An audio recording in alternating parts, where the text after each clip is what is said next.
Teman-teman Eat Botani, kali ini konten kami akan membahas hal unik yaitu tentang etimologi dan terminologi sayur-sayuran.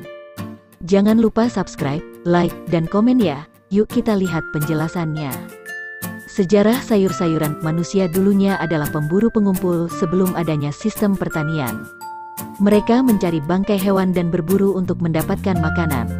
Mereka juga mencari buah-buahan, kacang-kacangan, batang, dedaunan, dan umbi-umbian yang dapat dimakan. Pertamanan hutan dengan membuka lahan di hutan tropis diyakini menjadi awal mula sistem pertanian dengan mengidentifikasi tumbuhan yang berguna diupayakan untuk tumbuh dan tumbuhan yang tidak diinginkan disingkirkan. Kemudian berikutnya dilakukan pemuliaan tanaman melalui pemilihan galur dengan sifat yang diinginkan seperti buah besar dan perkembangan yang kuat. Kemudian bukti pertama domestikasi serealia seperti gandum dan barli ditemukan di hilal subur di Timur Tengah.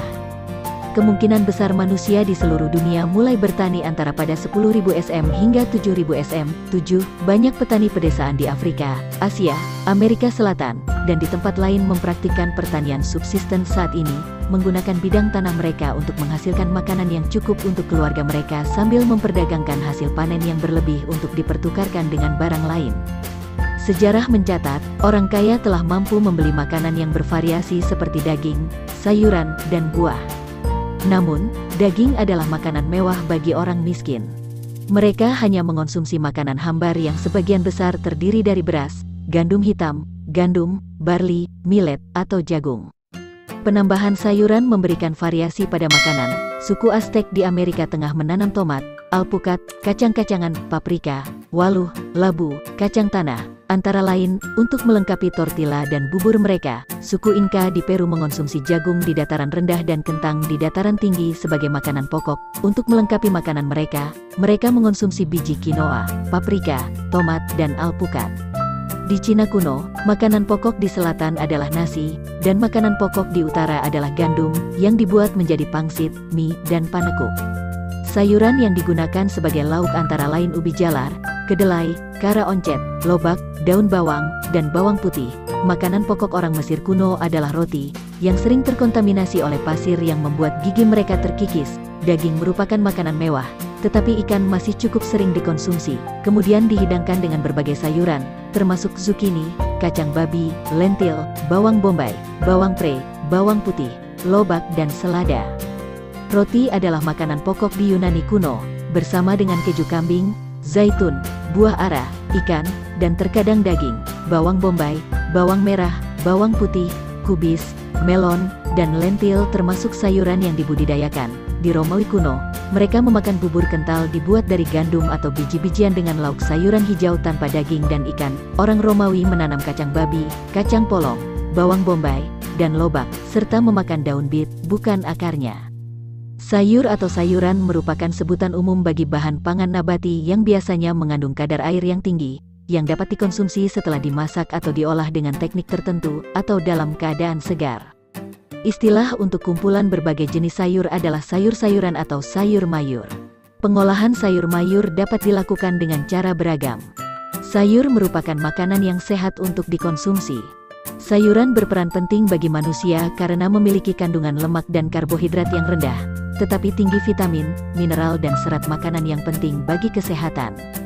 Banyak ahli gizi mendorong orang untuk mengkonsumsi banyak buah dan sayuran dengan merekomendasikan konsumsi 5 porsi atau lebih dalam sehari. Awalnya, manusia mengumpulkan sayuran dari alam liar oleh pemburu pengumpul sebelum adanya sistem pertanian. Sayuran mulai dibudidayakan di beberapa bagian dunia, selama periode 10.000 SM sampai 7.000 SM. Banyak petani pedesaan di Afrika, Asia, Amerika Selatan, dan di tempat lain mempraktikkan sistem pertanian ini untuk menghasilkan makanan yang cukup dan menukar hasil panen yang dipertukarkan dengan barang lain. Hal ini diiringi cara hidup mereka dengan mengembangkan pertanian baru. Pada awalnya, sistem pertanian dengan mengidentifikasi tumbuhan yang berguna diupayakan untuk tumbuh dan tumbuhan yang tidak diinginkan disingkirkan.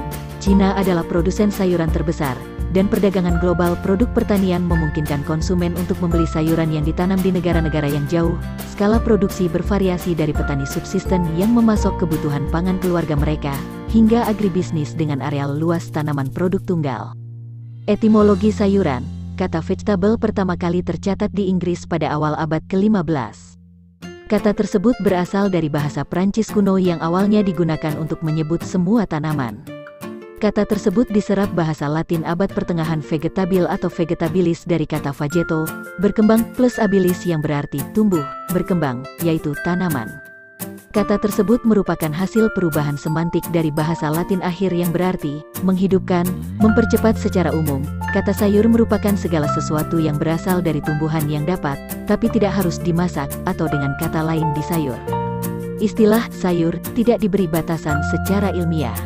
Sebagian besar sayur mencakup bagian-bagian vegetatif dari tumbuhan, yang umumnya berupa daun, dan biasanya beserta tangkainya, tetapi dapat pula berupa batang muda, mis, rebung, umbi batang, mis, kentang, atau umbi akar, mis, wortel, sementara yang lainnya berasal dari organ generatif, yang umumnya berupa polong-polongan, mis, buncis dan kapri, tetapi dapat juga berupa bunga, mis, kecombrang dan turi, atau buah utuh, misalnya terung dan tomat. Terdapat pula bagian-bagian khas dari beberapa tumbuhan yang juga tergolong sebagai sayur-sayuran seperti tongkil jagung muda, baby corn, dan jantung pisang. Selain itu, cendawan atau jamur besar yang dapat dimakan juga digolongkan sebagai sayur, meskipun secara taksonomi bukan tumbuhan. Terminologi sayuran. Secara terminologi, sayuran dapat bervariasi karena banyak bagian tanaman yang ada di dunia, seperti akar, umbi-umbian, batang, daun, atau bagian bunga yang dapat dikonsumsi sebagai makanan. Dalam arti luas, istilah sayuran sebagai kata sifat berarti berasal dari tumbuhan. Secara khusus, istilah sayuran dapat didefinisikan sebagai tumbuhan apapun yang bagiannya dapat dimakan. Kemudian dalam arti sekunder menjadi bagian yang dapat dimakan dari tumbuhan. Definisi yang lebih tepat adalah setiap bagian tanaman yang dapat dikonsumsi sebagai makanan kecuali buah atau biji, tetapi termasuk buah matang yang dimakan sebagai makanan utama. Selain dari definisi itu, jamur yang dapat dikonsumsi, seperti jamur pangan dan rumput laut, walau bukan bagian dari tumbuhan, sering dikelompokkan sebagai sayuran. Dalam dunia kuliner, buah-buahan, meskipun mengandung banyak air, secara eksklusif dianggap terpisah dari kelompok sayur-sayuran terutama bagi buah-buahan yang rasanya manis. Definisi buah dalam dunia kuliner berbeda dengan buah dalam ilmu botani, sehingga beberapa makanan yang termasuk buah menurut ilmu botani, dianggap sebagai sayur dalam kuliner. Beberapa makanan tersebut sebagai contoh adalah terung, paprika, dan tomat, biji-bijian dan sebagian dari kacang-kacangan juga dianggap sebagai terpisah dari sayur mayur. Beberapa bagian tumbuhan yang dapat digunakan sebagai sumber pengobatan, bumbu masak, atau rempah-rempah juga terkadang, tapi tidak semua, dianggap terpisah dari sayur-sayuran. Karena tradisi dan cara penyajian makanan yang berbeda di setiap negara, penggolongan sayur mayur juga berbeda pada masing-masing negara. Misalnya, avokat yang sering dianggap sebagai sayur di negara-negara barat karena sering menjadi pendamping selada, tetapi dianggap buah di Indonesia karena sering dibuat sebagai jus. Gimana teman, sudah tahu kan sejarah, etimologi dan terminologi tentang sayur-sayuran? Semoga bermanfaat untuk kalian semua. Jangan lupa subscribe, like dan komen. Terima kasih.